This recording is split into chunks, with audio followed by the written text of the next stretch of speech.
In today's video, I'm going to teach you how to manage stock and inventory in Xero. Today, we'll walk through adjusting the on-hand quantity for a tracked item, a task you'll use after a stock take or when writing off damaged goods. Make sure you're signed in with permission to manage inventory and that the item you're updating is set up as a tracked inventory item in Xero.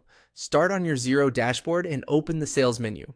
From there, choose products and services. This takes you to the full list of items. Use the search bar or filters to quickly find the product you want to update, then select it to open its details. You'll see current on-hand quantity, average cost, and recent activity, which is helpful to confirm you've got the right item. On the item page, choose New Adjustment.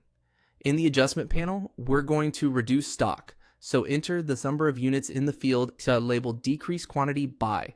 Type the exact quantity to remove based on your count. Xero will use the item's average cost to calculate the value of the adjustment in the background, so you don't have to enter a dollar amount here. Next, select the adjustment account. This is the ledger account that will receive the expense or write-off caused by the reduction.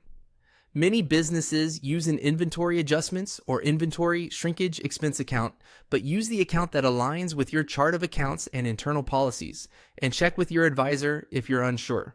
Add a clear reference so you can trace this later.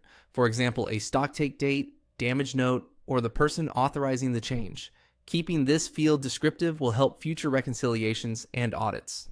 Click Next to review a summary. Take a moment to confirm the product, the quantity being decreased, the selected account, and the narrative in the reference. If anything doesn't look right, you can go back and edit before posting. When everything is correct, click Post Adjustment. Xero immediately updates the on-hand quantity for the item and posts the related journal to the adjustment account you chose. You'll see the change reflected on the item's activity, and your financials will reflect the write-off at the calculated average cost. If you don't see the new adjustment option, it usually means that the item isn't tracked or you don't have the required permission. That's it. You've adjusted inventory in Xero, sales, products, and services. Select the item, new adjustment, decrease quantity by. Choose the adjustment account, add your reference, review, and post. Repeat these steps for any other discrepancies, and schedule regular counts to keep your stock accurate.